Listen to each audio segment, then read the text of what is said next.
All right, so without further ado, I will turn it over to Chandra, who's going to be doing a presentation on algebraic in Java.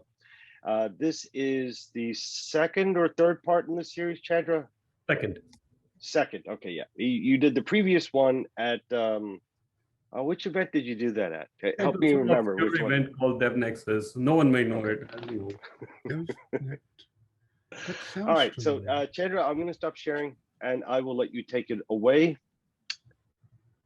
Right. And we are ready to be amazed. So everyone hold on to your seats. This is going to be a good one. I got a little bit of a preview of it earlier, so this will be fun. So thanks. Go ahead, Chandra. You should have the ability to share your screen and take over from here. All right, I'll try that. Thank you. Please do let me know when you can see my screen. Yep, we can see it. Awesome. So very quick introduction. I don't want to take too long on this. Hi, my name is Chandra. This is my caricature. Most people know me by this rather than my real mug. I'm a Java champion. I'm one of the representatives for the JCP Executive Committee for BNY Mellon. I've been programming in Java for a very long time. I'm a JUG leader at 2 Java user groups, the Garden State Java user group and the New York Java user group. I am an ardent blogger and tweeter, so less of a blogger these days, more of a tweeter. I'm a Saganist, not a Satanist. So I just want you to know. And what I don't mention here is I love trash talking Philly and New England sport teams. Those are 2 of my favorite trash talk teams, and that's what you'll find me doing in my free time. So that's me, and I'm going to stop sharing my about. Today, we'll talk about pattern matching, and this is going to be an exhaustive session, so I'm preparing you up front. There is a lot of things that we will cover, and most of what we will cover today is, I guess, the best way to put it is it's forward-looking, and it is not something that may actually end up in Java. I'm going to repeat this as we go along. But this is what the assumptions are with what pattern matching can bring into Java. So I'm going to preface everything I say with that. And with that, I'm going to stop sharing my video so you're not distracted by my ugly mug while I'm talking to you. Great. And I'll turn on my video back again when I guess we're back into a question and answer phase. I'll stop in between, ask for questions, but here we are. So the first part of the talk that we did was back at DevNexus in 2021, and it was about algebraic in Java, about the algebraic data types. What we talked about there was, the sum types and the product types of different kinds that exist in Java and are being introduced in Java as we go along further. What we are going to talk about today is more of pattern matching. So before I go into any kind of theory about pattern matching, let's go look at an evolution of pattern matching through some code examples that we have. Here is our first example. And by the way, all the code that you are looking at is available on GitHub. The link is below. I don't know if you can see my mouse move, but there is a link to my GitHub down at the bottom. You can copy that or use the QR code that I'm highlighting right now using a mouse circle. There are 2 ways in which you can navigate to this code base, right? So you have access to the code base. Everything that I'm showing you here right now is available on GitHub. Here's the first example. Most of you must be familiar with it. You have a long, and I'm doing a printf long statement. By passing the long, my printf long does not take a long object. It takes an object and does what is known as an instance of check, an object instance of. And this is the basis for pattern matching to begin with. So I'm just going to share this because this is interesting existing stuff that has been evolved into pattern matching. So if it is an instance, I do a typecast to long, and then I print it out as a long. It's very simple code, nothing much to it. But this is what was the first instance of a pattern that I wanted to share with you. Another instance of pattern matching that is very common, and this is where pattern matching is defined. A pattern matching is basically where you have a certain kind of pattern that you're comparing your object against and determining if it matches this particular pattern. And if it does, you can perform some operations with the object conforming to that pattern. So here is a visitor pattern. I don't want to go through the code. The code is available to you. It basically got 2 different types of objects called a book and a movie. These are different kinds of entertainment items that we created. And we have a visitor interface. This is a standard visitor pattern model. And there's an example of a visitor pattern where I have a visit a book or visit a movie based upon the type of object that I'm receiving. So based upon the object, method visit of book or visit movie of movie is called. And the appropriate one is invoked and something happens with it. So that's a visitor pattern. The third kind of pattern, which is rarer for most people to understand as a pattern, is regular expressions. Regular expressions are patterns in themselves, and that is something that a lot of people don't realize, are one of the first forms of pattern matching that came into Java. Here is a regular expression that tries to find an alphabet Q or a character Q in a string. So it says it begins with anything, and after a number of characters, any number of characters, 0 or more, there is a Q, and give me everything after that. That is what this regular expression translates to. And the string I use is, amazingly, if you Discothex provide jukeboxes, which contains all the letters of the English alphabet, right? And the pattern is basically a find Q pattern, which compiles a pattern from the regular expression I have. And the matcher basically matches against the string that I want to. So pattern plus matcher is pattern matching. So this is something most people don't realize is the root of pattern matching in Java for strings. And this is what got us started to where we are going to go to next. Now, with Java 14 and 15, and then subsequently finalized in 16, there came a modern pattern match. And the modern pattern match looks very similar to the first example we looked of simple patterns, where I have a long, let us say I declare a long, and the printf long takes an object. But instead of just having an object instance of long, I have another variable assigned next to it called myLong. Now, what I've done is I've created a pattern match on this line. So this whole thing is what is known as pattern matching. In this case, the object is the variable that I'm testing. Instance of long, myLong, is what is known as the pattern matching on it. Now, further breaking this down, instance of long is the test or the predicate, and myLong is the binding variable or the target. So these are names I will use interchangeably. I will most likely refer to this as the binding variable from now on. The myLong will be referred to as a binding variable. And this will be referred to as a predicate. The object instance of long is a predicate, and myLong will be referred to as a binding variable. So this is the basis of what we're talking about. This already exists in Java 16. You can use this as long as you're using Java 16 in your environment. So those are the examples I wanted to sort of quickly walk through. And I wanted to take a quick check to see if anyone had any questions about anything I've already stated.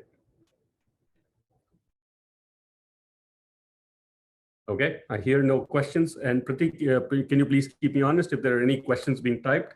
If you or Vincent or anybody could just read them out for me, I'll be very grateful. Yep, I'm keeping an eye on the chat. So if I see anybody ask a question, I will interject. Appreciate that. So I'm going to be losing the QR code. So should anyone want it, the QR code is here. I'll leave it alone for another 2 seconds. The link will always be visible down below because I'm going into README mode now, and the README mode does not allow me to show background images. Okay, great. So let's move further into what will come next in Java. So that is where we start today. Pattern matching in Java. Where did this start? This started not today, not yesterday. It started way back in the 1960s in a language called Snowball. I don't know how many of you are familiar with Snowball, or I'll be very worried if you are familiar with it. Snowball and its immediate predecessor, Comet, were two languages that were built around string pattern matching, right? They were built specifically for string pattern matchings. Now in Java, we've always had instanceof as an operator to check the type pattern. We've seen this in the simple pattern that we first shown as an example. And we've also shown this in the last example that we covered where we had a pattern matched instanceof operator in use. Pattern matching like this was introduced way back in Java 14. If it's in italics, it's a preview. That means you had to enable preview in order to access that feature. Java 14 had it as a first preview. Java 15 had it as a second preview. And Java 16 finally introduced this as a final feature available in Java. So starting Java 16, you can use this in your production code without you having to set any command line hints in order to use it. So for now, Java 16 allows you to do instanceof pattern matches. Now, the future release of Java are going to contain potentially more exciting features because of this one introduction. And we are going to cover a few of those. We'll look at switch case patterns, record patterns, and array patterns. We will also cover some things that may come even further in the future. But everything I'm talking to you right now is futuristic, forward-looking statements. So use caution when you are going through these. These are not set in stone that these will be the features that come out, but these are the possibilities that exist based on what is going on. Now, Java 17 will introduce previews for switch case, records, and arrays. Now, the other details may come in way later. We don't know how much of this will come in Java 17 because the Java 17 features are just getting finalized. In fact, there was the latest early access build that was created yesterday, and I'm part of the quality control process where I will be testing out these features, this code that I'm going to share with you over the next week and share with the Oracle folk how the outcome looks like. So anyways, let's get started with the different kinds of patterns that will come out. And once again, these are forward-looking statements. So please don't make an assumption that these will come out real quick. They may turn up and they may get changed as we move forward. First thing we'll look at is pattern matching for switch cases. So I used a switch image because I thought that was easy to understand. Let's go through the introduction. What is new in switch case patterns? So we've seen that we had a pattern match in example 4 where you could have an instance of, and then you could declare a variable of mylong. Why not take it one step further and also use it in a switch case statement? So I have a static string formatter pattern switch, which takes any kind of an object. And based upon the object, I am doing a type check rather than a value check of the object. I am doing a type check, and this is new. So you notice I have an integer I rather than an object's value being switch cased on. So I am checking a type pattern in my switch case statement. This is brand new. This is going to be introduced in Java 17. And the switch case pattern of integer I creates a variable I that has a scope within this segment alone. So there is something called flow scoping. We will look at it as we go forward, but this is something I want you to be aware of. This is super cool. I am now able to create a variable on the fly and use that variable within the scope of that case statement. So my next statement will probably have a different, I could still use a long I and it will be very valid for me to do that. But in this case, I use a long L and I do something with the L. For a double D, I can use a D within the scope of that case and do anything with it. And similar for a string. And if I don't match any of these types, I have something called a default type, which would just do a two-string operator on whatever the type is. So should I have a type of, let us say, float, which was not included here, it will be covered by the default. And that is what leads us to the first part of what is called switch case pattern matching. The difference being that in earlier switch cases, when I switched over an object or some variable, I was looking at its value, not its type. Whereas now I'm looking at its type and I'm also able to generate an instance. If you were to go back to regular code, this was something that you had to do with conditional if instance of checks. Now that's a standard pattern that you use in Java where you say if object instance of integer, then you would cast an integer, create a variable of type I, and then use that variable. All that has been reduced into a simple single liner of case integer I, use I. Case integer, case double D, use D, and that's it. And that is the scope-based switch case pattern, which has simplified code to an extreme extent. And this is something that is going to be introduced in Java 17. It may undergo further changes because it's still in a preview mode. Now, it says that the case label with the pattern matches the value of the selector expression object if the value matches the pattern. And that's exactly what we're doing here. Now, this brings about some very interesting new features that are possible with this, right? One of the first things that I would like to talk about is handling null patterns, okay? In the past, if you've ever encountered a switch case block and you had a variable that could potentially be null, you had to handle the null check before you enter the switch case block, not within the switch case block, because your switch case would eventually throw a null pointer exception should you go through the switch case block. And therefore, now with the introduction of type patterns within the switch case, I can create what is called a case null in my code base. So I am testing foobar for a string S, okay, just a string, not an object, in this case, a string. And I'm switching over S, and if S is null, I have a special case to handle it. I don't have to deal with a null pointer exception, right? And in case the string's value is foo or bar, I can print whatever it is. And in any other strings case, I can print out an OK, right? So this is a new feature that is now possible because of pattern matching, because now I can handle null as a separate type pattern. Now, if you don't put line number 3, which is also highlighted, I don't know if you can see that, but if I don't include line number 3, the same old standard operation would ensue where it would throw a null pointer exception if S was null. Okay, and that is something that has been probably kept for now, where if you do not include a case null, the switch will still throw a null pointer exception as it is expected to do so. So old behavior has not been removed, but new awesome behavior has been introduced thanks to switch case pattern matching. Now, this leads to even further cooler aspects that we can look at. Conditional matching. Conditional matching is where I have a type pattern and a guarded pattern. And let's take a quick example at this. Similar example to the last time, I am switching over an object that I received for my method.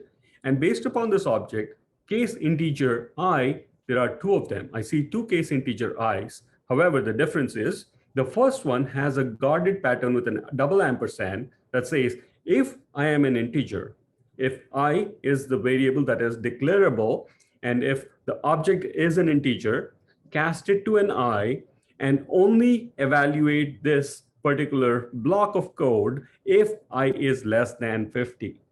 So the scope of I is limited to when I is less than 50, and I can evaluate this block of code and execute it.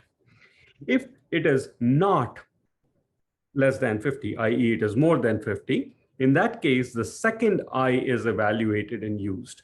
The flow scope allows me to reuse my variables that were declared earlier because the scope is only limited to the returned case action, whatever the supplier or the consumer of my I is in that particular segment of the case code.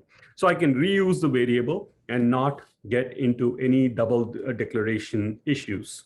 So this is possible by using guarded patterns, where in this case, I am guarding a pattern saying not only is my object of type integer, then assign it a variable I, but also this I has to be less than 50 for this particular segment of code to be evaluated. If I is greater than 50, the first switch case statement does not evaluate to a true, therefore this block of code is not executed. Then the second block of code, where the case integer I is probably not less than 50, is what gets executed, right? And that is how switch case patterns allow us to also include guarded patterns and conditions within our code base. Now, this has simplified code a lot. I mean, just by looking at this code, you will probably not realize how much has changed. But if you try to write this code using standard Java syntax as you're used to now, you basically will have to first do an instance of check on integer. And within that, you will again have to do another if else condition based upon the value of I being less than 50 or not. And that is a super large improvement on how things used to work versus how things will work in the future. This is a massive code reduction, readability benefit, and in general, an awesome new addition that will be possible with Java 17 onwards, where you have what is known as a guarded pattern that guards the case statement.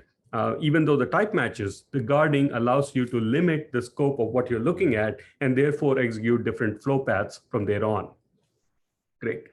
Now, this was easy to understand. I mean, there was basically a switch case, and I did either integer I, where I is less than 50, or I is not less than 50 as two different cases. I could add more cases, like I is between 50 and 100, I could do something else, and above 100, I could do something else as well. So those are possible. Those combinations are not shown here, but those are possible, right? And that's a great feature to add. But all I was doing was operating on a simple string, integer, double, or long. What if I wanted to use something like an enum or a record or a seal type? How do I do that? Guess what? That too becomes possible now with what is known as special types. Here is an example where I have a record, I have an enum, I have a sealed interface S that allows three classes A, B, and C, which are declared as final class A. Obviously, anything that is permitted by a sealed class has to be a final class. Therefore, A is allowed as a final class that implements S. B is allowed because it's a final class that implements S. And records are implicitly final, so you don't even have to specify the final word in front of it. A record C is possible. So I have created A, B, and C. I've created a sealed interface S. I've created an enum of type color, and I have a record that is of type point. Now in my switch case, based upon the object that I receive, I can do a case null. We've already talked about this. String. I can do a color, which is an enum, and just print out the c dot name. Every enum has a dot name ordinal method that you can use. You have a point that is a record. So if the object is of a type point, you extract the p out of it, and therefore you can do p.toString. Records have an implicit toString method. You can use that. You can use other methods of a record, and we'll get into that detail later. You can also do arrays. Arrays are special kinds of objects, and you can do array objects and do an evaluation on those. So it is already known to the compiler if your object is actually an array or not. That's also possible. And then of course, A, B, and C being the different seal class implementations are also individually evaluatable. And if the object does not match any of those, you still have a default. So these are the different kinds of switch case patterns that are now possible with Java and will probably be introduced in Java 17 as a preview feature. This is super awesome. So let's take a quick look at the summary, and then I'll give you a chance for any questions if they come up. The switch case pattern now allows two kinds of things. There is a primary pattern, which is a type pattern. So you can do an integer I and leave it at that. And if it's an integer I, you use I. And then you have what is called a guarded pattern, which follows a format of P and E, where P is a primary pattern, which is a type pattern, and E is an evaluatable conditional pattern, which returns a true or a false. Now, the one thing you have to understand is it's a double ampersand. It is never a single ampersand, okay? So the guarded pattern is flow sensitive in that if P does not evaluate, there is no point even going into E. So if you were to accidentally miss a single ampersand from the double ampersand, your compiler should complain. Hopefully your IDE will also complain down the line, but for now your compiler will complain. Anything that you use within the scope of this particular evaluation block that you use, and let us say the case has an evaluation or execution block, all variables that are not declared are meant to be implicitly or effectively final. That is one thing. I mean, it's very similar to how lambdas work. And it is something that Java has to use because we don't know the scope of the other variables. We don't know the lifetime of those other variables. So they have to be marked as final or assumed final. So you cannot go change their state while this particular block is executable. So that is something I want you to be aware of. So this is in summary what we did with switch case patterns. Here is the JEP for it. The JEP is a Java enhancement proposal. The JEP for it is basically located at jcp.org, and you can actually go find the JEP, read about it. And there is a Jira bug associated with that JEP, which is where they go commit their code against, and I've included that as well. So I'm going to take 2 minutes and ask if there are any questions about the switch case statements that I just talked about.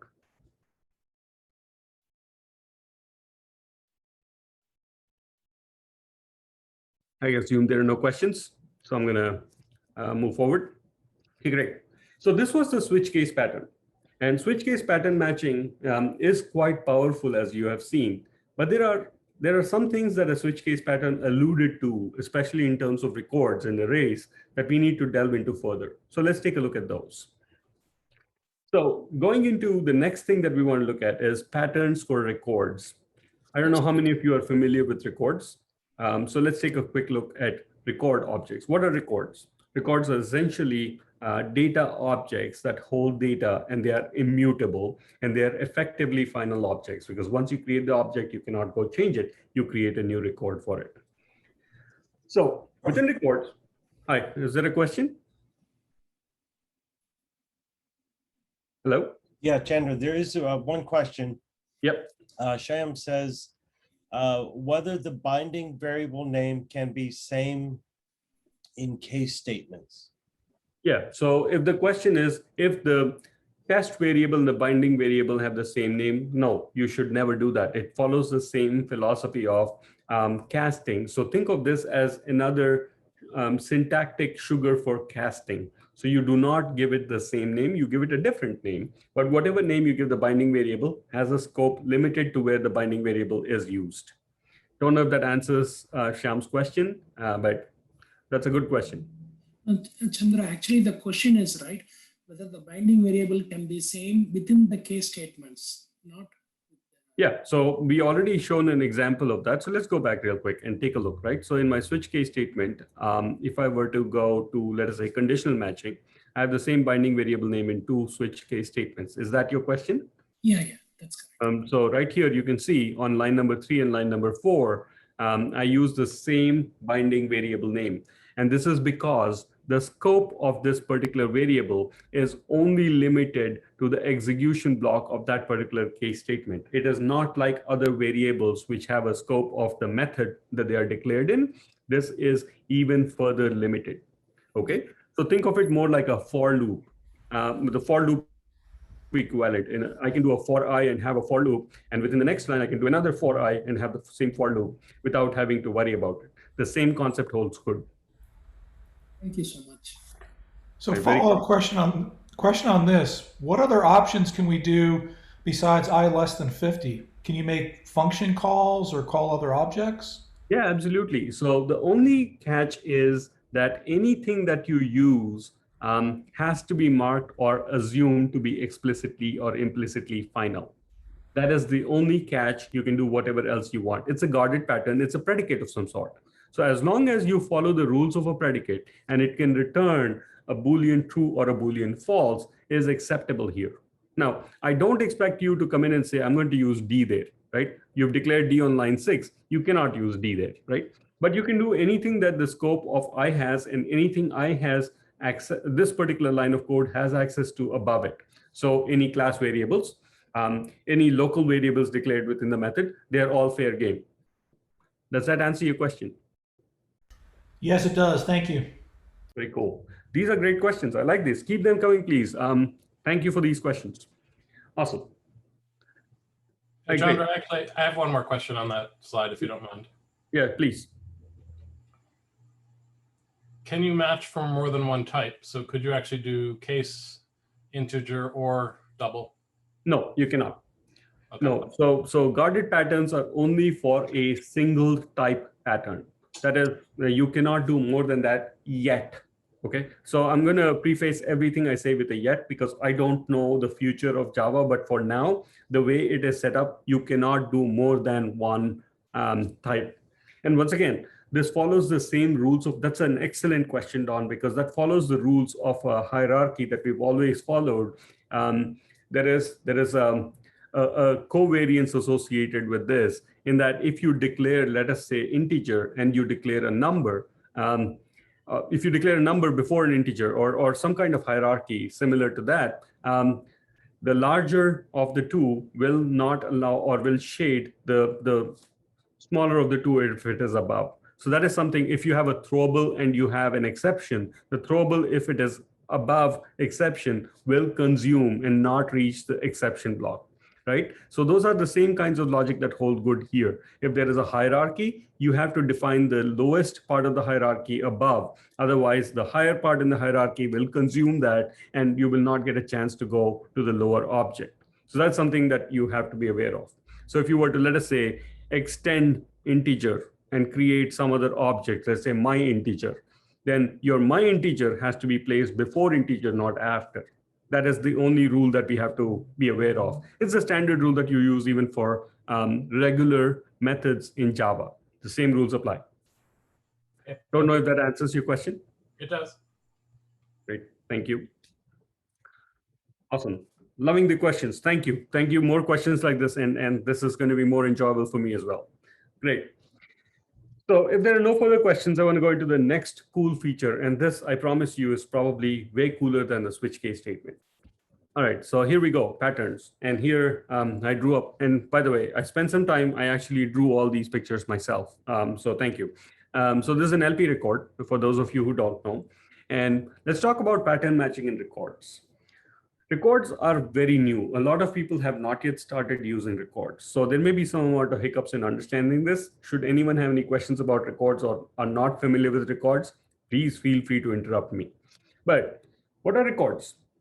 Records are basically data objects, transparent carriers of data. That's what they're usually referred to in the JEP. The JEP for that is JEP 395. I deliberately did not include a link for this because I don't want to confuse you with things that are outside of pattern matching. But you can always Google search for JEP 395 and find it, and it's going to show you about record classes. Now, the code basically, when you use a record, what do? You get a record, you just don't see the record. You actually have to get the components of the record.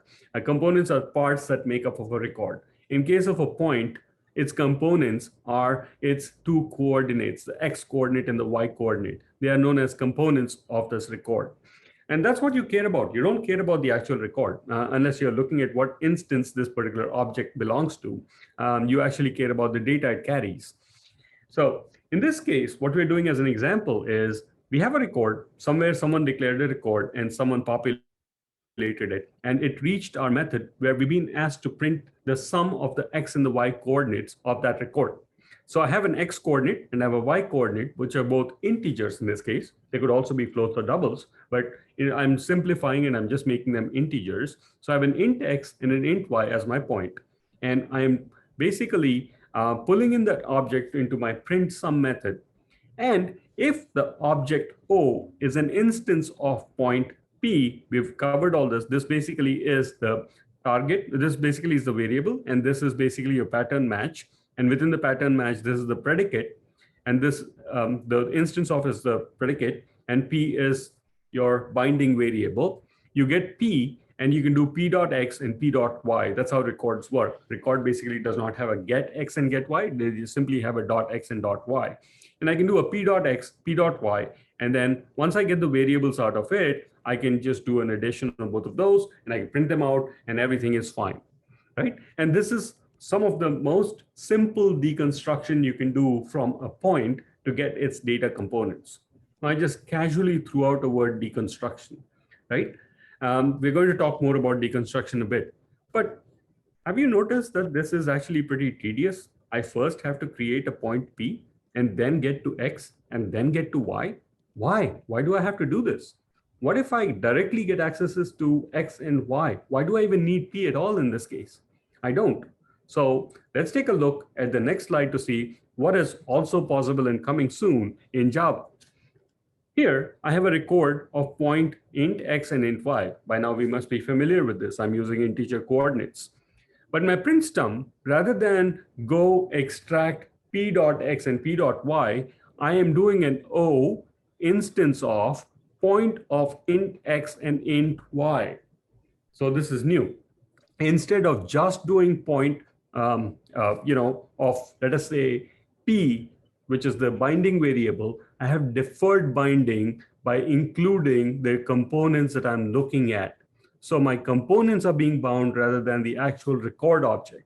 And now I have direct access to x and y of the point that I am receiving. So x plus y can be more direct. Compare this to the previous one, where I had to first do an int x, int y, and then print, versus now I simply get x and y. No need for me to actually go derive the variables from the point record and use them. I now have direct access to the objects or the components of that particular record object. And this is known as a deconstruction pattern. Now, one of the coolest benefits of this, which I have not yet talked about, but we will cover in probably a few more slides, is what if point P were null? What if the record were null? Mm-hmm. It would fail the instance of check for this particular point at all, because case null now exists, right? So it is not an instance of point because it's null. Therefore, I never get to X, I never get to Y, the if condition fails, so I never even evaluate line number 5. So I have protected myself from null pointer exceptions by just creating this block of code, which is super awesome because I don't have to do defensive programming in order to get to X and Y. They only evaluate if that point is not null. And should I use non-primitives here, the null checks for these two would have been implicit. I would not have to do any kind of is null, if null, etc. checks on X and Y. And that is something super cool that this particular deconstruction brings to the table that's not immediately visible. Was it a question or it was just an agreement with what I'm saying? That's awesome. I was agreeing, but I do have a basic question. The instance of, I guess this would distinguish another point that had like long parameters, right? So if it was a point that was long X, Y, that would not match this. Absolutely not. Right. It would not. And that is some of the like implicit benefits you get by deconstruction, right? Records are very well-known objects. You know what a record consists of. We're going to talk further when we get into object deconstruction, but that is in the future details, not right now, but we'll cover that in a bit. That's an excellent point. Please hold on to it. I will come back to that. But in this case, you're absolutely right. If we were to declare another record that had a point 1 and it had long X and long Y, that would definitely fail the check on line number 4. Therefore, I would not even get to evaluate line number 5. So it's extremely defensive to begin with. I don't have to do conditional checks on it, right? It has reduced the amount of conditional checks that you put in your code because now the onus is on Java and the JVM to determine if this evaluates to a true or not you anymore. You have put your condition block by just stating that you expect an integer X and integer Y. Don't know if that answers your question. Yes, it does. Thank you. Awesome. Now, this was simple. Yeah, go ahead, Bill. Yeah. What if you had in the instance of you're checking for a long? Okay, you can do that. So if I were to have a second condition, The int would pass, right? yeah. So if you had a second block that said if O instance of point long X, long Y, that would pass. Absolutely. Yeah. Right. But in this particular check, But what I'm asking is if your record has ints, if the record has ints, but your check is for longs, the ints can be cast for longs and it should still work. right. So with primitive data types, this does exist as a challenge. You're right. You're right. But it does not directly cast. It does not cast because it expects an L at the end, right? So it will still fail the check. But let's focus more on the non-primitive or the object references. It would definitely fail. But if it were, let us say, primitive data types, there is definitely some amount of ambiguity that is still being ironed out. Okay, and that would be addressed by something like Valhalla that's coming out, not by pattern matching logic. But great question. Thank you. I'm going to keep that on my notes, and I'm going to ensure that I get you an answer either on Twitter or later about the concrete next steps that are going to be taken towards that. But for now, it will not work. So I've actually done this code. I unfortunately cannot show it here because my IDE still does not compile with Java 17. But should I create a long, and I created before the int, my long has not gotten executed. But that's within a week, I can give you an answer. I'm doing the quality control check for the next release of Java 17, and that's where this will come into effect. So please do. Who was this? Can I know who was just asking this question? Oh, it's Burke. Burke. Yeah, sure. Burke, I'll get back to you. I'll post it on Twitter. Awesome. Great question, though, Burke. Thank you. All right. Now, this was a simple record with, let us say, 2 objects. That is not great. It's not going to give me a lot of value right away. What if I wanted something more of a nested object, nested record, and I wanted to evaluate it? Can I do that? Let's go take a look at nested deconstruction next. See how that works. So I have a record of point int x and int y. I have an enum, color, red, green, and blue, simple declaration of an enum. I have what is called a colored point, and the colored point has a point and a color associated with it. It's a record, so I don't have to specify any body for it. And then I have a record rectangle that has an upper left and a lower right as 2 different coordinates for it. Now, these are colored points, and color point is basically a point that has a coordinate as well as a color associated with it. That's what we did. So in my example, I have print x coordinate of the left upper point with patterns. This is just a name I came up with. I have a rectangle R object that I get. I could even get an object O. It doesn't really matter. But I do say if R is an instance of rectangle, then get the first colored point, have it as a point, get the point aspect of it, get the X and Y variable of that point, and also get the color if you need to, and ignore the lower right coordinates because I really don't want to go into the depth or the nesting of the lower right coordinates, right? And I have basically specified, let us say, the depth of the first coordinate and just treated the second one as a simple var. I don't really care about the depth of it. I can go ahead and print the first X coordinate of the upper left X coordinate. I can print the color of the colored point of the first coordinate, and I can simply print the second coordinate as is. And these are all now possible with me just evaluating a nested deconstruction of a record. This was never possible before.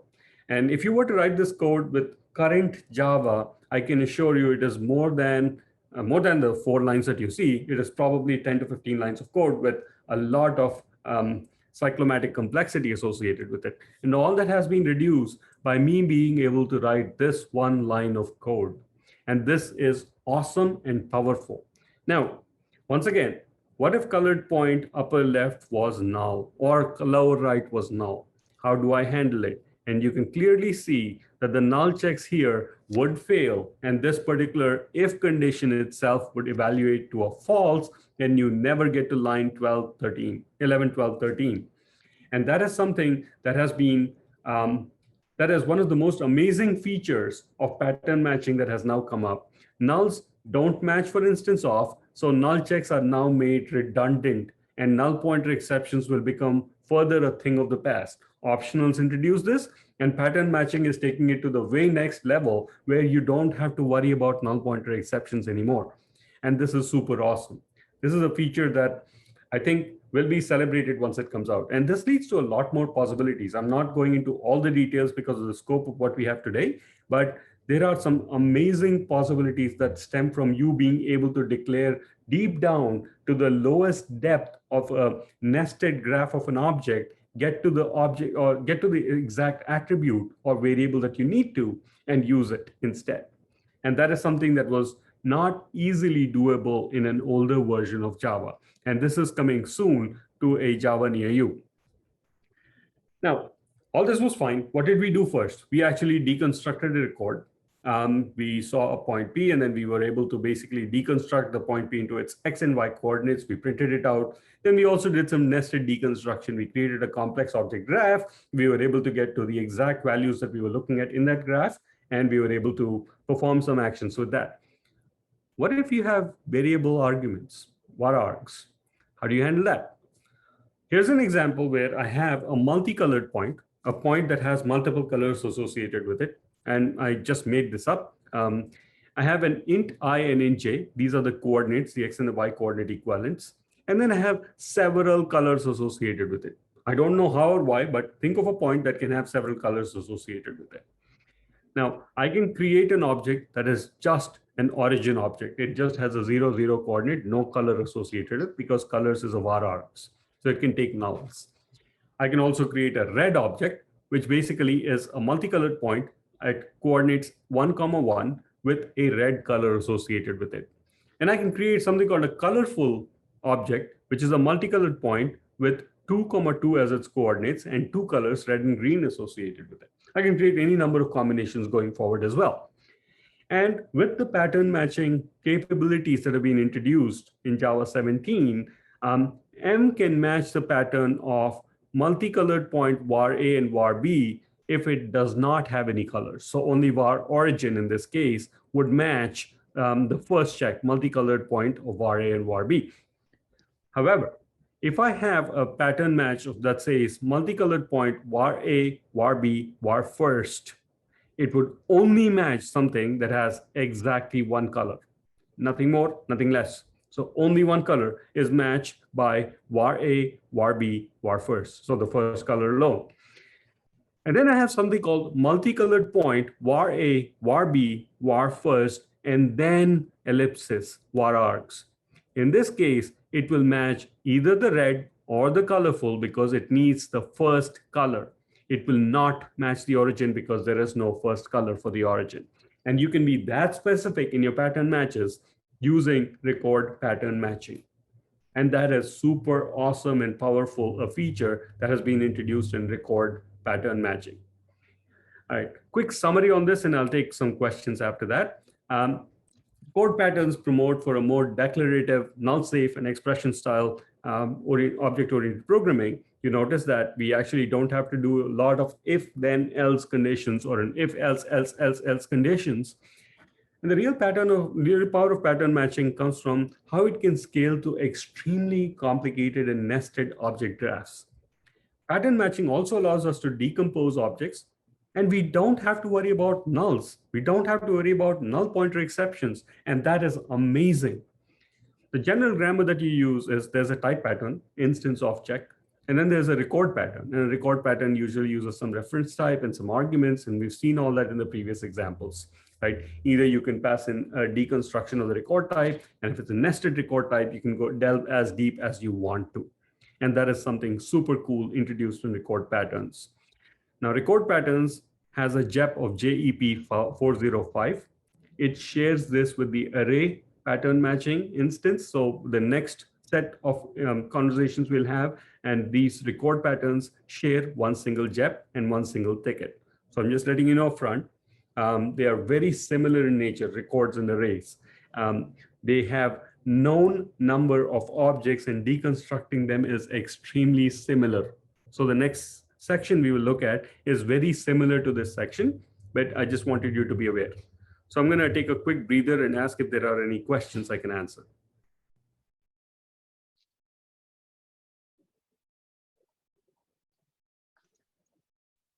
Just to check, can we provide default values in the pattern matching process? Explain default values, please, and I can answer that question. So for example, whenever you, like when we were pattern matching for var x, var y, yep. Let's say var c was null, can you do like var c : and then some default value? No, not as of now. I don't believe that is a feature that will be possible because this is a predicate rather than a declaration. So once you do this, I understand what you're asking me is that do a fail safe saying if C is null, go ahead and add a value. That would work great if it was an assignment. Here I am doing a check rather than an assignment. So I am matching what exists as my pattern right here. And if you had a different pattern, you would create a different case for it. Okay, thank you. Okay. But that's a great question. Great question though. Thank you. Once again, you never know what is possible in the future, but for now, this is how it stands. I am going to talk about don't care patterns towards the end. So do remind me when I bring that up, because that's exactly what don't care patterns are all about. I don't care about certain parts of the pattern, right? So I will bring that up. That's an excellent question. Please put it on the back burner for the next few minutes, and then we will come back to it. Awesome. So by the way, all this presentation you're looking at is not in Keynote, not in PowerPoint. It's actually in my IntelliJ IDEA. Okay, just letting you know, everything I'm doing is directly through my IntelliJ IDEA. I'm using ASCII doc, and this is the easiest presentation I've ever created. So cool, and you have access to it. It's on github.com. The link is below, and the QR code is. Sorry.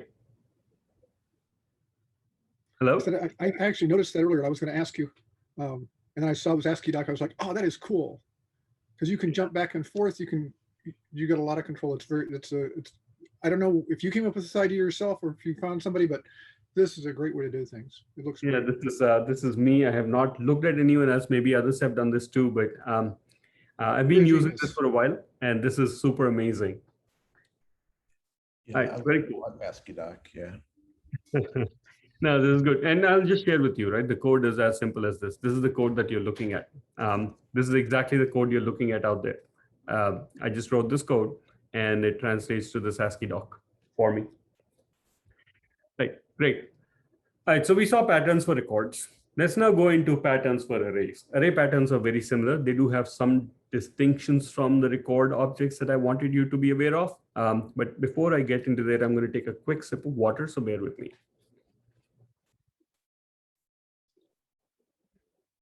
Awesome. Great. Now let's go into patterns for arrays. It's very similar to records. In fact, they share the JEPs. They have the exact same JEP, the same ticket. So patterns for arrays and records share a JEP and the ticket. That's something I wanted you to be aware of before I get into it.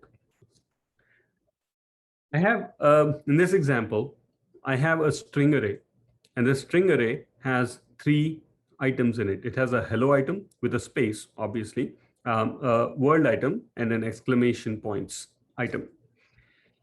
And I have a method that says print first 2 strings, which takes an object. And I'm doing my standard pattern matching technique of if O instance of string array SA, which is a pattern matched instance of, and I have my binding variable as SA, and I have a guarded pattern, and the guarded pattern says, and SA.length is greater than 2 because I'm trying to print the first two strings. Any array of size of length 1 should not pass this test, and therefore it should not enter this loop at all. But if an array has more than 2 elements, if a string array has more than 2 elements, I enter the block, and I then get S1 and S2 out of that particular string array. I do an SA of 0, SA of 1, and I print out S1 plus S2, which should print hello world for me.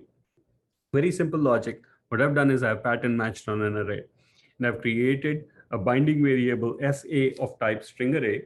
And if it has a length of more than 2 elements within it, I get the first 2 elements and I concatenate them and I print them out. So it's a guarded pattern. I've already talked about guarded patterns. So if I get a string array of length 1, it passes the first check, it fails the guarded pattern check. If I get an object that is not a string array, it does not pass the first. So forget even getting to the second because it's a double ampersand, right? It's flow sensitive.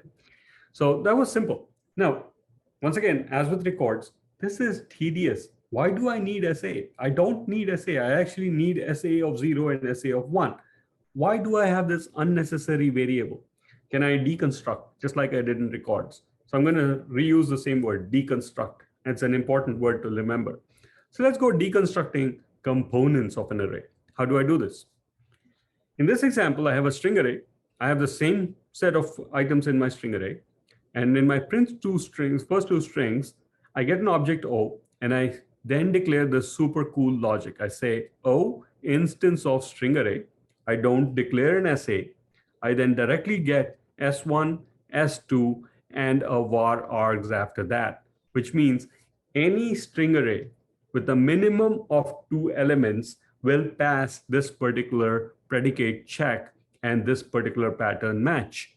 And therefore, I have S1 and S2, which I can directly use without having to go query the array and get those values out of it, right? And this is super powerful. This is super powerful. I have no longer a need to first get SA, then get the first 2 values of SA. I'm directly accessing the first 2 elements of SA as long as it is a string array with more than 2 elements, with 2 or more elements. That's probably a better way to say it. Now, ensures that the first 2 items are non-null. So if the first item is null, the check does not pass, and this particular loop is not entered. No more null pointer exceptions. That is something I want you to understand. No more defensive programming needed. Java is defending you rather than you having to defend yourself.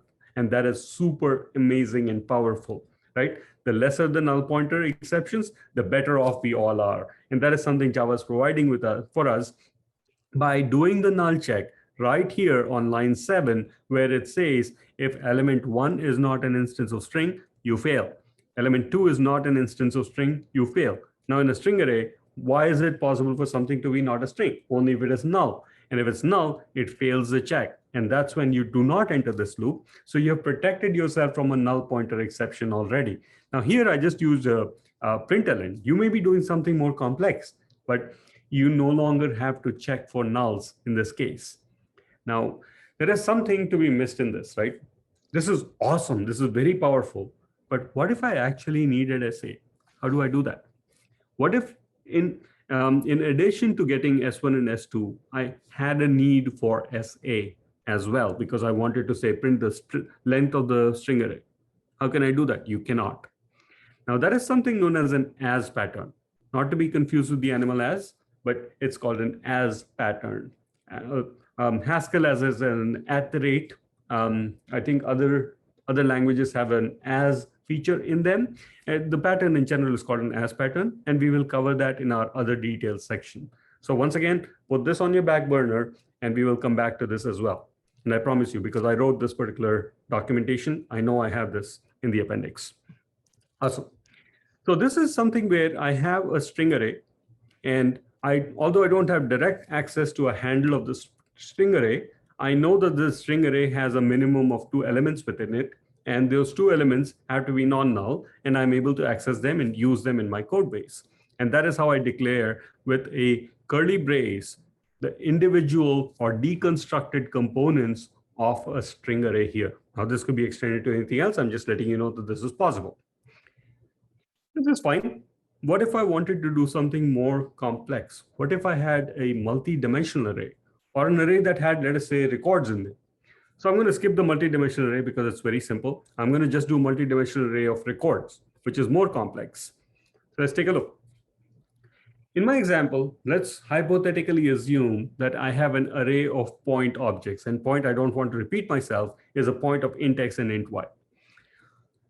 So in my example, I want to print the sum of the first two x coordinates of my array, and I get an object O. And this object happens to be a point array, where point itself is a record. And what I'm doing is, if O is an instance of point array, I don't have any declaration handle for point array, so no binding variable for the point array itself. But what I'm definitely saying in my curly braces is the first object has to be a point and get its x1 and y1 value. And the second object has to be a point, get its x2 and y2 values. Ergo, they are not null. Ergo, they are point objects and they have actual values associated with them.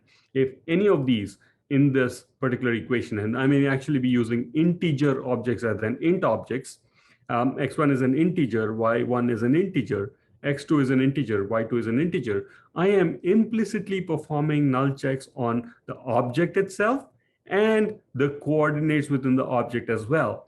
And everything has to pass the null check for me to enter this block and use the variables, because I already know, I'm not assuming, I already know that they are not null.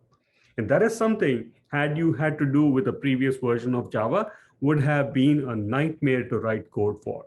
There would have been essays of code written in order for you to do that null check and then access the values, do a null check on those values, and then use the values.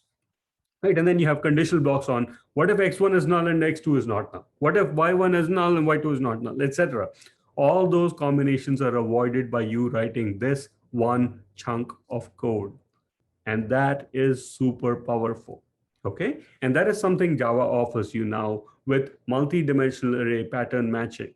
And that is easy. It takes one line of code and it does what it needs to do for you.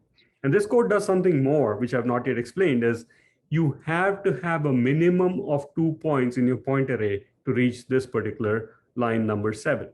If you have a point array that has exactly one object, guess what? It does not match. If you have a point array that has 3, then the first 2 points in there will be matched. What if the first point was null? You will not match. What if the second point was null? You don't match. What if x1 of point 1 was null? You do not match, etc. Right? All these conditional checks are covered in one single line of code. And that is as simple as it can get and as defensive as it can get for you. And this is the power that we're being introduced to with pattern matching in Java. Right? So the one takeaway I want you to know and take from here is pattern matching is awesome. Pattern matching is something that was not possible in Java before. I mean, you had to write lengthy amounts of code yourself and had to maintain it. Now Java does that job for you. You don't have to take care of it. Great. So in summary, I mean, array pattern matching works for single and multi-dimensional arrays. We saw that. Pattern matchings for array is basically your type pattern, which is instance of whatever array type you have, and the array patterns itself, which can have array component patterns, which is basically what the objects in the array are. And the component pattern itself can have other deeper nested component pattern lists, and those can have general patterns themselves. And we saw all that in our last example with the multi-dimensional arrays, where we had, say, a point, and we had a var x and a var y, and those are included in your component pattern lists and component patterns. So with that, we complete our array patterns. So I'm going to take a quick breather and ask if there are any questions. This might be getting ahead of things, but what about collections? I'm afraid to ask. So what about collections, right? Collections are not yet pattern matched. What do we match on collections is basically done through evaluations on a stream of collections or some sort of a mapping or a transformation logic on a collection or a predicate that you put on a collection that has already existed in Java, right? So not much of a pattern match possibility there.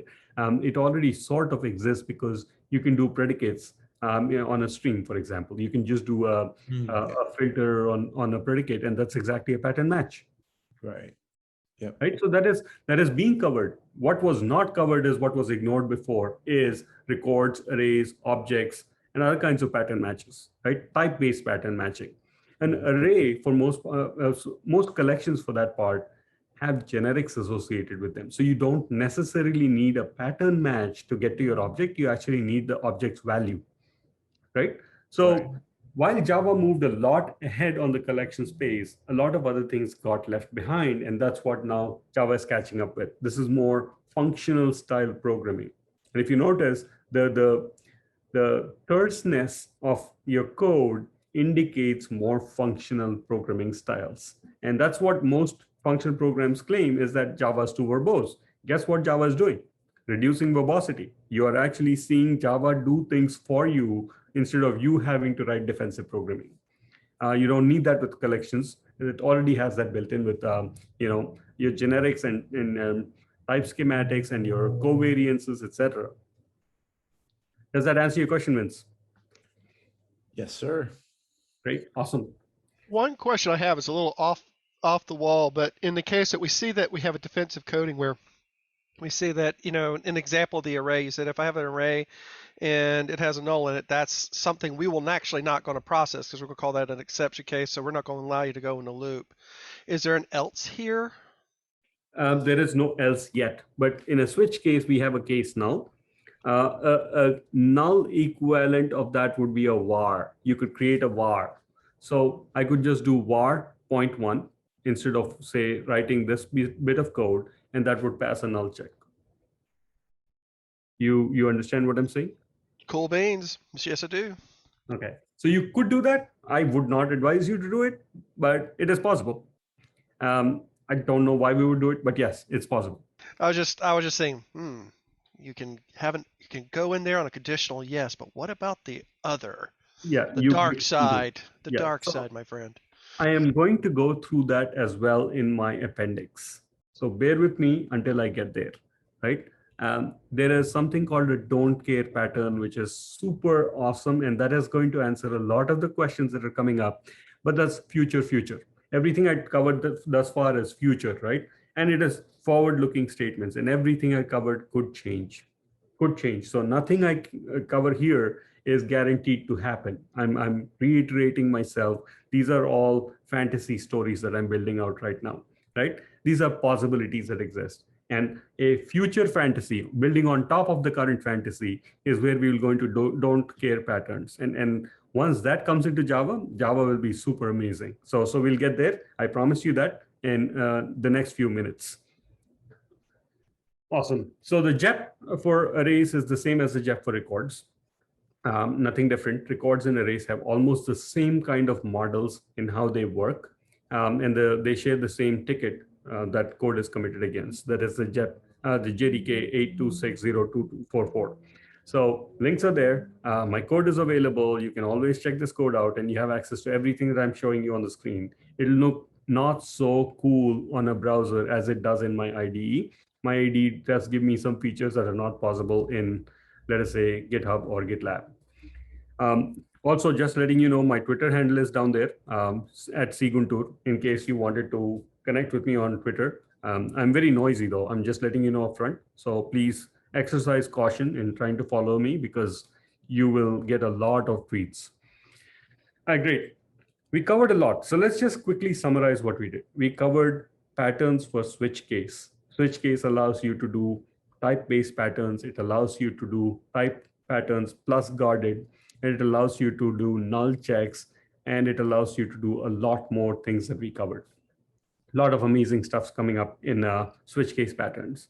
Then we looked at records. We looked at how we can do a record pattern match. We saw how we could deconstruct a record, and then we saw how we could deconstruct nested record objects. And those are amazing features. And we saw that we no longer care about null pointer exceptions. Then we looked at arrays, and we saw that we could not only go introspect arrays and get values from it, we could actually ignore the array itself and directly get to its elements, access them. We also saw we could get into multi-dimensional arrays and access those. So we covered a lot. But there are a few things that were remaining, and a lot of you had questions on those, which I totally appreciate and would like you to continue asking as we're going through this. But here are some future details. Everything I covered until for switch cases, records, and arrays is possible futures. Now let's talk about possible futures that build on possible futures. So here's other details. The first one we'll talk about is named arrays and record patterns. So when we deconstructed an array or a record, we lost the handle to the actual array or the record. We directly got access to its values. And I did mention something called an as pattern at that time, where, hey, although I got the direct items or the components of that array or record, I still want access to the actual object that I was testing, like the string array SA or the point P. And how do I do it? And that is being thought of and is known as an as pattern. And that is something that may come up in Java, but currently it is still thoughts in process. It is not even work in process. Okay, so I'm just letting you know that that is going to be possible should the powers to be decide that this is a feature that they want in Java. And so that is something that I want you to keep in the back of your mind as something that may come up later. Don't complain if Java doesn't have it right away. It may show up eventually, or some form of it may show up eventually. But Java is moving at a very, very fast pace, as I think all of you are probably aware by now. And that's something I want you to keep mindful of while you're looking at Java before you complain about what is not available, right? Things are changing very rapidly. And there are a lot of different fronts Java is tackling right now. And next comes my favorite, which I've been harping about for a while, is the don't care pattern. And this is probably going to answer what Glenn was asking earlier is, hey, what if I just wanted some values and I don't care if the other values are null? How can I do that? How can I do conditional checks on my instance of? I probably in this example, I have get x from a point. I pass in an object O, and I do a check for O instance of point, and I deconstruct my point to var x and var y, but I only care about x. What happens to y? What if y is null? For now, this particular way, if y is null, I can still pass this check. But I really don't care about y. Why should I have to even mention y here? And one of the proposals that came into Java was, why don't you just use an underscore symbol, right? Var underscore means I don't care about you. Maybe this will be the way it will go. Maybe a better way for Java to do it is completely drop this point and say, just give me the first value, right? And that is something being determined right now. And that may actually help solve where you just want the y coordinate. You don't care about the x. You're going to do something here. We don't know what the syntactic equivalent is, but something here will represent that I don't care about one value. I only care about another value, right? And that is something that is being talked about, and it is called a don't care pattern. It's something that is algebraically available in algebra, but not yet available in Java. But it is not something we can rule out that Java will eventually have. We just don't know how the implementation will look like, but that is being thought about. Glenn, I don't know if that answers your question, but this is exactly where we're heading towards. Beautifully, thank you. Awesome. Right. The next pattern that I wanted to talk about as a future possibility, not just a future possibility, but future possibility is enhanced array patterns. And this will become obvious as soon as I click this thing. You're like, why did I not ask this question before? Is right here. I have a string array and I want the 8th and the 9th element of the string array. And I don't care about the first 7 elements. What do you want me to do? You want me to write a syntax like this? I don't want to write a syntax like this. This is too horrible. So in the future, Java may actually introduce something where I just declare a string array. And for that string array, I say, get the 7th and 8th values as these variable names, as these binding variables, which means if the first 7 values, 0 to 6, are empty, I don't care about them. I care about the 7th and I care about the 8th value and nothing else. So why do I bother declaring them and only need the values that I care about, which is string array of 7, which is the 8th value, and string array of 8, which is the 9th value. And those are the only 2 values I care about. Is a syntax that may come out soon, right? Once again, forward-looking statements do not hold me accountable for these, but these are things being thought of. And I want you to be aware that this may become a possibility down the line. If not today, maybe after Java 17 comes out, we will know more about how this will be made possible. But they are thinking about it. It is not that they don't know, it is that they have to plan it out in the limited cycles that they are putting out Java releases in, is how they're going to progress with this. Okay, the they being the powers to be of Java, the Java architects, the open JDK, I guess, consortium of folk who are looking at how we can do this better. Okay, and should you want to chime in on these, go onto the open JDK mailing list and start contributing your thoughts out there. Right, it just requires you to set up an open JDK ID and you can share your thoughts. You will definitely get into conversations that are way too deep. Just use caution when you do that, because sometimes it may overwhelm people. All right, I'm just going to leave it at that. But yeah, so enhanced array patterns is something that may come up in Java soon. Okay, future, but it is something that will be super awesome when it does. But for now, our syntax to get to the 8th and 9th elements looks like so, right? And this basically matches anything that has at least 9 elements, because I have a var args after this. Right? So it could have exactly 9 or more than 9. The last pattern that I wanted to cover is deconstruction patterns. And this is very, very powerful, but also very hard to achieve. So we've talked about how we could deconstruct an array object. We've talked about how to deconstruct a record object. The same is not possible for a regular POJO in Java, because a lot can happen in the constructor of the POJO in order to set up the object. So what is probably required, or an inclination or a thought process of what is probably required, is we may have a deconstructor in Java, a deconstructor that tells the JVM or the interpreter how we want this object deconstructed. Okay, so the reverse of what happens in the constructor will happen in a deconstructor. Do not confuse this with a finalizer. A deconstructor is something that basically tells Java how to decipher an object and break it down or deconstruct it. Okay, a deconstructor deconstructs an object.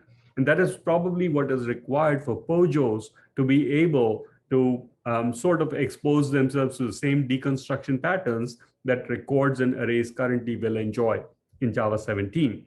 So that is something that may come up in the future. So I'm just letting you know, once again, everything I shared in the other details, let me just go back and recap.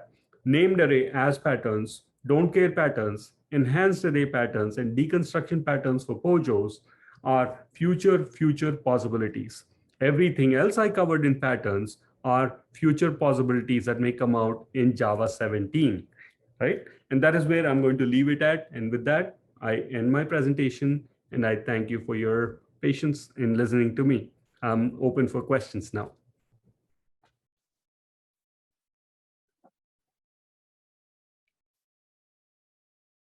All right, folks. Thanks, Chandra, for that nice presentation.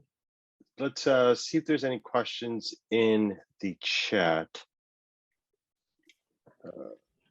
Okay, so someone asked, you may have answered this already. Can we provide default values in the pattern matching process? I did already answer that. You currently cannot.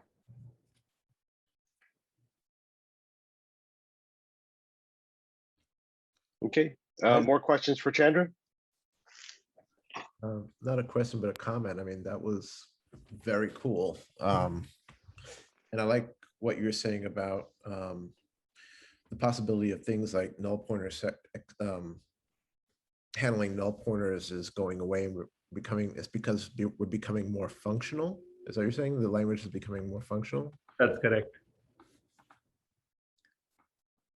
Did anything change underlying within Java to make these changes easier, or is it just, like you said, just catching up to other parts of the language? Yeah, that's an interesting question. Not much had to change in Java to get there, but Java was tackling a lot of different fronts as things evolved, and the architects of Java have been busy. They've been doing a lot, and this was something that required its own sweet time to get there. But I'm going to harp on this, and this is something I presented way back about 4 years ago at DevNexus. The root of all this is JSR 292. As long as you can go read back about JSR 292, the machine language virtual, multi-language virtual machine, or the Da Vinci project, that led to these evolutions which we are seeing today. And a lot of debt of gratitude is owed to that particular JSR. So that's where I'm going to leave it. But should you be interested, I'm happy to have another conversation some other time about the benefits of JSR 292 that got Java to where it is today. Thank you. Thank you. Okay, more questions?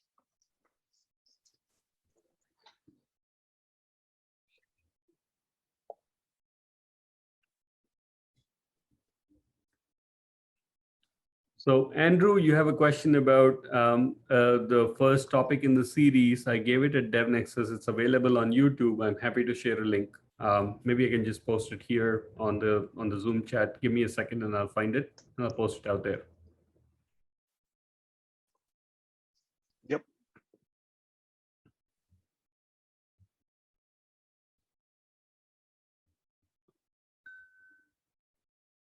Hi Chandra, first of all, thank you for the session. It was really good. Can you tell us about the ASCII doc? Like, how did you create? What would you like to know about that? Let me share my screen again. Let me know what you want to know. I'm happy to share whatever details you want. Give me a second. Let me close this because I was sharing a YouTube link with somebody. All right, great. So what do you want to know about ASCII doc? It's right here. So if you go to my GitHub site, here's the algebraic in Java talk, and here's your ASCII doc, right? And you could go to pattern matching, for instance, and you have exactly the same code here. If you want to see the raw code, you just click this button and you have all the raw code right there. And this is your ASCII doc. So let me just expand this a bit so you can see what I'm doing.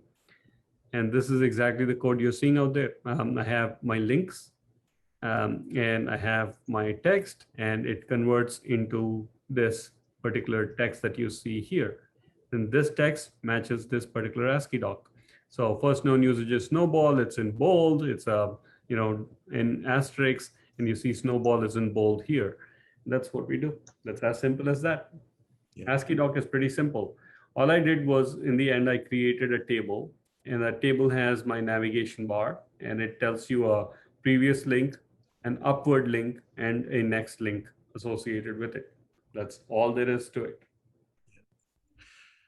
ASCII doc is amazing. We used it at my old company for documentation, and I kind of describe it as a way better markdown. Like it's meant more for presentations and more for, it's kind of built with like the fact that a developer might have to do a presentation with, or just a writer that looks good. I don't have to deal with PowerPoints, and I don't have to deal with keynotes and those binary formats, and those, again, I have to generate into PDFs and upload into some speaker deck for people to access. Everything's right here on GitHub. Just access it, and it's all text files.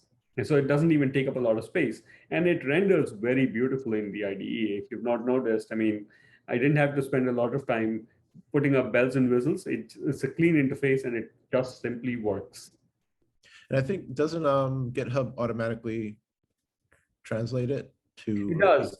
GitHub does not do such a great job with ASCII doc as it does with markdowns yet. Okay. So I still can't do file inclusions in GitHub. So there are some workarounds. It's still a bit painful, but for most part, when you're presenting it through your IDE, nothing beats ASCII doc or the simplicity of creating ASCII doc. Yeah, and you can export it as PDF. And absolutely, PDF. Yep. Yeah, it's good. one thing I was going to ask, I noticed in some of the pattern matching, like for point, the examples for point, some like when we started off, we had like int x, int y. So in some of the more later complex examples, you substituted var. Yeah. Is there a reason for var? Is that because we're being ambiguous or like? No, it was deliberate. And thank you for noticing that. When I use primitives, I can't handle nulls, right? So I started off gently by showing you primitives, and then I eventually moved it to where you understood that null checks were implicit. I could then go use vars because you now know that this would accept nulls. Var would accept a null, whereas if I use a primitive, I can't do a null. But if I pass in a null, it has to be an object of some sort, and it has to match the pattern. Got you. Okay. Is there anything else? Okay, one more thing. So in the very beginning, like the first example, it was an instance of match. And I might be missing it, but I mean, we always had instance of, and it was matching on, I thought it was matching on type before. Yeah. What is different about the new one? Right. So when you matched on instance of until say Java 14 without enable preview turned on, you were doing a predication. You were basically doing a Boolean return on whether or not it matched. With Java 14 and 15 as a preview and with 16 as a final feature, not only do you match, you also can bind it to a variable. So in the past, let's say you had a equals method, what you would do is the equals method takes in an object, and the first check you would do is if it's not null, you would do an instance of check. And once the instance of did match, the first thing you did was cast it to the object that you were trying to get to, like a that, and you do this dot x equals that dot x, or whatever you did for your equals method. You skipped all that verbosity, and now you simply say if object instance of my object that, and then you start using that within the scope. So you skip the part where you first did the predication. If the predication was successful, you did the cast, is all gone. You simply use the direct bind variable because it's now already precasted for you. And if there is an else block, that does not have that object anymore, right? And that's exactly what pattern matching brought for you in Java 16. So you already have it in Java. Hello? All right. Sorry, Vince, was that a good explanation? Yes, thank you. Because I was like, I know something's wrong here. Yeah, okay. Thank you. Yes, that makes sense.